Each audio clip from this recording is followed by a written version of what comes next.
Hello to all of our followers for ICP. My name is Tammy Schamuhn, and I'm the co-founder of the Institute of Child Psychology. I'm a registered psychologist and, most importantly, a mother of three. I am here today to talk to you about sleep. And as a parent who had a child who struggled for many years with sleep, I know this far too well. And if you've taken any of my other courses, you'll know that I was a child who really struggled with anxiety too, and sleep was very difficult for me. So I also remember that piece. And I also know what was helpful for me and what my parents tried. And now, as a psychologist who treats primarily children, I think I've got it down now of the things that can help and things that maybe don't help as much. So we're going to speak to those pieces. It's interesting. One of the first questions I ask parents when they come to do an intake with me, if I'm going to be treating their child or teen, is how much sleep does your child get? Because as it turns out, when it comes to depression, when it comes to anger, when it comes to anxiety, sleep is vital to the neurotransmitter such as serotonin that regulates mood. So when our sleep is off, often the production of serotonin is off, and so we have issues with mood, issues with emotion regulation. And I think all of us can attest to the fact that when we're sleep deprived, we're just not happy people. It's very difficult. But I'm sure you already know your child is unhappy, and you're unhappy because you are probably not sleeping. So we're going to talk about a few things that get in the way of sleep, and then maybe a few tidbits on how to get your kids to sleep. So first and foremost, when it comes to sleep, children need a few things in place in order for them to have a good night's sleep. And so you're going to go ahead and go through this checklist and ask yourself, are these things in place? So first and foremost, kids need a routine. And I think we know this as babies, that the babies need a routine, and we forget how vitally important this is as children get older, and even our teenagers need routine before falling into sleep, because we need those routines to signal to the brain to release melatonin, and melatonin is what helps your child fall into sleep. So what are some of the things that a child can have in their routine? Well, we would say probably 1 hour if your child is struggling with sleep. I've got two kids who don't struggle at all with sleep. Especially with children who are prone to staying up a little bit too late or waking up often, I would say they need an hour of dim light onset, which is where melatonin is released. So it takes about an hour of darkness or an hour of the lights being down. So maybe just turning off all the main lights in your house and just having lamps on, and then having that quiet time in their room before sleep is best. We also know that things like technology interfere with the onset, the release of melatonin. Now, we know technology throughout the day, at night, in the morning, whenever it is that your child is using a device, and most of our kids use devices, is releasing adrenaline and cortisol, which is a stress hormone. And that is going to interfere with your child staying in sleep and falling asleep. Because if our child is in a fear state, which is released naturally through using a device, that fear state caused inadvertently, doesn't mean you're trying to scare your child, doesn't mean they're watching a scary movie, but the device will just naturally put them into that fight, flight, freeze, collapse response mode. If you took our webinar, you will have learned a little bit about that part of the brain, how the amygdala goes off. So that is also going to disrupt your child's sleep. They're going to be, stress hormones are released, and you already have an anxious child, and they need time to decompress without tech. Now, even if you're given too much tech throughout the day, for instance, what we know is that bright light that's given from the screen, whether that's watching a TV, which I think is probably the least offensive, but we think about iPads and we think about cell phones and how close their faces are to the screen. It gives your children, especially towards the evening hours, a lot of light, a lot of extra light. And that extra light, that sort of superficial light, is going to disrupt what we call the atypical intrinsically photosensitive retinal ganglion cells. Try saying that 5 times over fast. And those cells, those ganglion cells, basically are in charge of synchronization of your circadian rhythms. So if children are given too much of that right before bed, we're going to see disruption in sleep, and their circadian rhythms are going to be off, and they can wake up intermittently throughout the night. And if children aren't getting enough light, so if they don't spend a lot of time outside in natural sunlight where they get ample amounts of vitamin D, you're also going to see a disruption with those ganglion cells in the retina. And that is going to also cause sleep issues. So it's kind of twofold. We don't want to give them too much artificial light through technology because that's going to interfere with sleep. It's going to release stress hormones and it's going to mess with their retinal ganglion cells. And second, we don't want too little light because that is going to also disrupt things, their circadian rhythms. We need kind of a moderate amount. And natural light is always best. Mother Nature is always best. So that is best received through playing outside. And children should be getting 2 to 3 hours of sunlight minimally a day for this production of tryptophan, melatonin that is related to sleep. So just your serotonin, your tryptophan, and your melatonin are the 3 parts of your sleep, the 3 building blocks for sleep. And sunlight and exercise are some of the best ways in order to regulate all of those chemicals in order to get your child the best amount of sleep. Which brings me to the next piece. So we need to make sure that children are getting ample amounts of sunlight throughout the day. So lots of time outside. And I think we all know after a child spent a ton of time playing outside, they sleep better.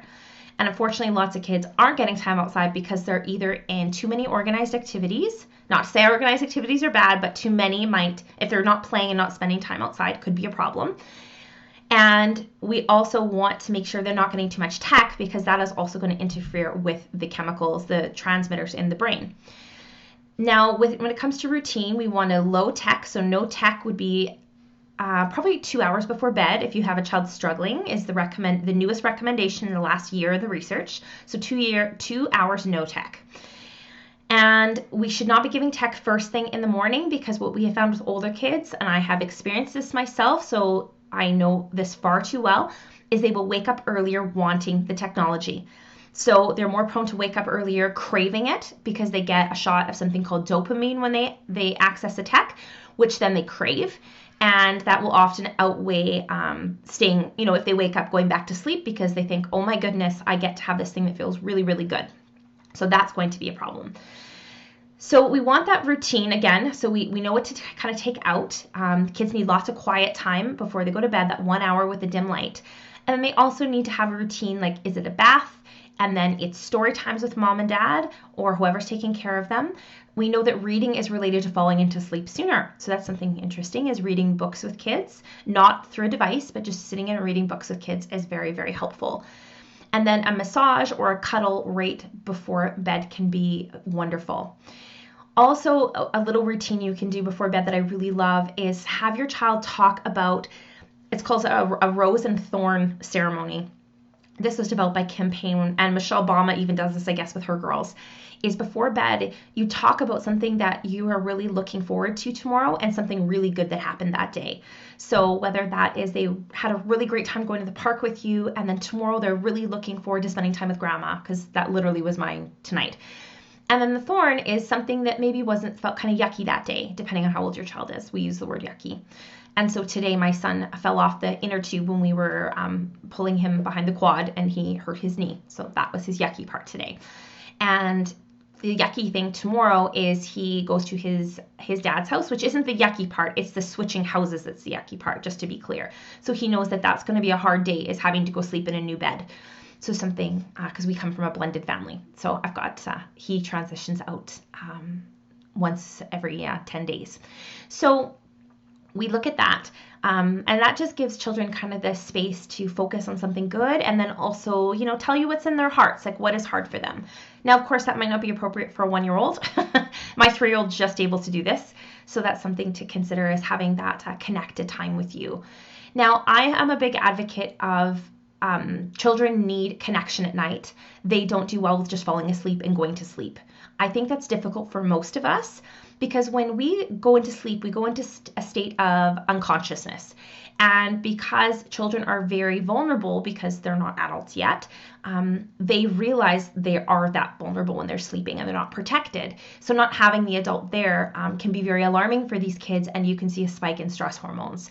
So I am all for cuddling with your kids, laying beside your child, or just sitting beside the bed until they feel comfortable and calm.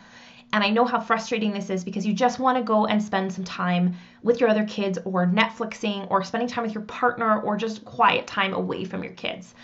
But I assure you that the more connection kids get, the more they can handle being away from you.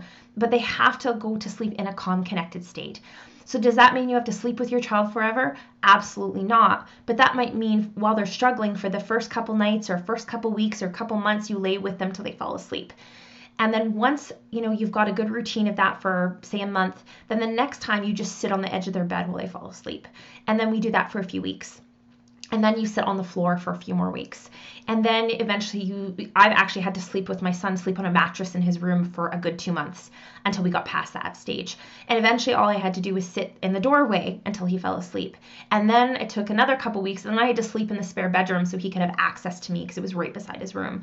And then eventually I took the monitor back. He was 2, and had to, he could talk to me. It was like where I could hear him and talk to him through the monitor, and that was enough. And now it's not an issue at all.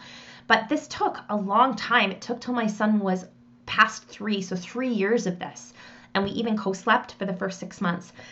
Now, co-sleeping is not for everybody, but just understand, if you decide to co-sleep, you need to do what's best for your family. And if this works for you, then it works for you. Don't worry about what other people think about that. 66% of the world co-sleeps with their kids. They sleep in family beds. Most mammals sleep with their young. It is not atypical for people to sleep with their children. What isn't good is if we are using alcohol, we're using heavy drugs so we can't feel our children sleeping next to us. That becomes an issue. So just to think about that, or things like blankets for infants that can cover their face. Those kinds of things are get scarier, but we're talking even just about children and teens, if you will. So co-sleeping might be for you, may not be for you. And I know parents who want to co-sleep but feel like they've been told it's not okay. And like I said, I've talked to professionals and people from every walk on this earth, and it is normal in many cultures to co-sleep. So I think that's just up to you and what you would like to do as a family, and if it works for you or not. But if it doesn't, try that technique where you slowly wean them off by, sleeping with them, sleeping beside them. You're not going to do this in 5 days. It's going to take months to get through this because they have to get used to you laying with them for, I'd say, you try anywhere from 2 to 3 weeks. And then eventually each time you're going to move farther away, but you have to do that in a couple weeks or a week long, or try a month. There's no exact formula, but understand each kind of phase, you cut it back. You move away a little more. So that can be good. I also found for sleep, sound machines are great. I have a Logitech, I think it's Logitech. Go on Amazon and you'll see the sound machines. My son loves the ocean. You can get apps that you can play for kids. So you can just put a phone beside their bed. I don't like that because your kids can grab your phone. So I prefer the actual sound machines, and I think they're $20 on Amazon. I'm also a fan of using lavender scented oil in a humidifier because it's very strong, sometimes in a diffuser, but if you put it in the humidifier, it's not quite as strong. And lavender has shown to calm the sensory, the nervous system in adults and children. And what else do I really love? I love weighted blankets for kids with anxiety. They can be wonderful. Just make sure you understand your child's weight and contact the maker to figure out how heavy it needs to be. My son's father has high anxiety, and he did very, very well with a weighted blanket. And I often recommend it to my clients. I was a kindergarten teacher and used weighted vests with a lot of the kids in my class. It was a recommendation from an occupational therapist. And now weighted blankets are all the rage, and I love them. There is a store, a friend of mine makes these blankets. Her name is Lucy, and she runs Little Steps Wellness Farm in Manitoba, Canada, and she makes these. So you can always head to her website as well. Some other things you can give kids for sleep is something called tryptophan. Tryptophan is a building block of sleep, and remember there's 3 building blocks. Now tryptophan can be found in food, it can be found in shellfish, it can be found in poultry like chicken and turkey. It can be found in dairy, but if you take dairy, whether that's yogurt or milk, make sure you take it with a grain, a whole grain, a carbohydrate, so it crosses the blood-brain barrier. And tryptophan will help release melatonin. You can also go to a naturopathic doctor and get a prescription for melatonin, for tryptophan. Tryptophan is an amino acid. It is not a drug. So I assure you, you are not drugging your child. You are giving them like a supplement, but you need to get a prescription for it to get the right amount. You can also try melatonin. Now, melatonin is something that works about 30 to 33% of the time and should not be used for long periods of time. So it should be intermittently used and given 2 hours before bed if you want a child to fall asleep. People make the mistake of giving it right before bed, but you actually have to give it a couple hours before bed. I found it didn't help my son fall asleep, but it helped him stay in sleep. And again, I had to wean him off of it because if you use it long term, it can interfere with melatonin production naturally. So just be aware of that you don't want to use it all the time. So we looked at that. I know I've also seen valerian root used for sleep along with chamomile. So those are, and lemon balm and peppermint oil. So those are some other natural alternatives to try. Also, you can have your child take, I'm kind of jumping all over the place here because I have a lot of information, but I don't have a presentation in front of me. I also like sending my child to bed with, we call them transitional objects, so something that reminds them of my smell or for me in general. So sometimes sending your child to bed with an article of your clothing that smells like you or a stuffy sprayed with your cologne or perfume could be really helpful to your child, as long as they obviously don't have sensitivities to perfumes, so something to think about for that. And ensuring that your child gets ample amount of play. So I'm thinking probably 2 to 3 hours of play, and play can be outside. Ideally, some of it should be outside because remember, kids need 2 to 3 hours outdoors. And the more gross motor movement your child does, so whether that's playing or we look at sports, organized sports, which are not play, by the way, for younger kids. It's different. The more gross motor movement that they have, the more something called GABA is released from their stomach. And GABA is a neurotransmitter involved in kicking in something called the parasympathetic nervous system, which essentially turns off the production of stress hormones. So if you get your children moving more during the day, they're more likely to have less stress hormones by the time they go to bed and are more likely to fall asleep. So lots and lots of exercise is good. Now, I wouldn't do a bunch of exercise right before they go to sleep. That last hour should be quiet time, but definitely up to an hour before bed, lots of laughter. Laughter is actually another way to release GABA. So laughter decreases the production of stress hormones. So laughter, connection, cuddling, that's all good stuff where GABA will be released and we see naturally the reduction of stress hormones in the brain and the body. So another thing to think about. So we've looked at some things like tryptophan and melatonin, and we've looked at lavender and chamomile and valerian and peppermint oil. And I'm sure there's a few other I'm missing at the moment. Weighted blankets. Make sure you have a routine. Children need lots of connection before night. Oh, I have one more little thing that I love for children. Actually, 2.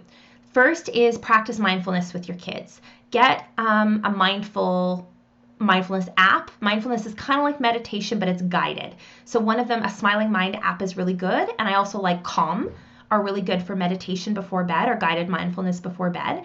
And the other thing I like is how, this came from Dr. Gordon Neufeld, is children don't do well with good night because it kind of is a door slammed in their face to say, I'm not going to see you. And children get very anxious when they don't have connection to you because they're very vulnerable at night. So one of the things that you can do is bridge the connection. So instead of putting their faces in goodbye and saying we're disconnected, we point their attention to the next time we'll be together. So the last thing they think about is being with you. So instead of saying goodnight, we might say, I'll see you in my dreams. And then make sure you have a nice dream about them laid out in the morning.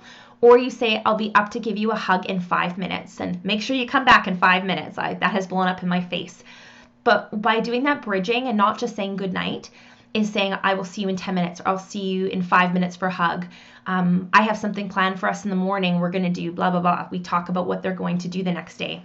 Instead of just good night, which seems very final to kids, is they are feeling like their cup's full. They can keep the attachment with you fresh in their mind. So this is something you can try doing. So instead of goodbye, I'll see you in 5 minutes, I'll see you in 10 minutes. I have something planned for us tomorrow, or I'll see you in my dreams can be a great bridge. And again, make sure you come back and make sure you have a dream planned. And the last thing I just want to mention too, not huge fans of sleep training in the traditional sense with the Institute. If you have really young children, we wouldn't recommend crying it out, because that is linked to attachment issues in kids, that children don't naturally emotionally regulate till 5 to 7 years of age, and even then it's slow. And so crying it out, typically children stop responding to you because they realize you're not coming back. So they've learned there's no point in crying. Now, I always say it's okay to let kids fuss, especially if we're talking about babies. Letting them fuss for a little bit is one thing, but I always say wait a minute, maybe 2 tops, to see, because sometimes kids give that fuss right before they fall to sleep. That little bit of crying is okay right before they fall to sleep. But it's when they cry and cry and cry and no one answers their calls that we see toxic levels of stress hormones in the body. So I just want to caution you with the cry it out method. Doesn't mean it won't work. You'll probably get to sleep, but understand it may come at a cost to their stress system. So just something to consider long term. And you're here because your child is stressed out already. And so that's just something to consider, is I would go for laying with them over letting them cry it out. And I assure you, if you develop good sleep habits for kids, you will be thanking us long term. But in the short term, it's a lot of work and it's not an easy fix. And I'm sorry I can't give you easy fixes, but I'm telling you a routine, having them fall asleep in the same place every single night. So not in your bed. If you don't want them in your bed, don't have them sleep in your bed. Have them go to bed in their bed, but you can sleep with them. But taking them from the couch to your room, to their room, doesn't cultivate those deep routines and connections that they need to have a good night's sleep. So I'm signing off. It was wonderful talking to all of you, and I hope you found this helpful. If you want to learn more about sleep and treating anxious children, I offer our full course, Childhood Anxiety: Helping Children Heal, and we've got a coupon for you should you be interested. Thanks so much.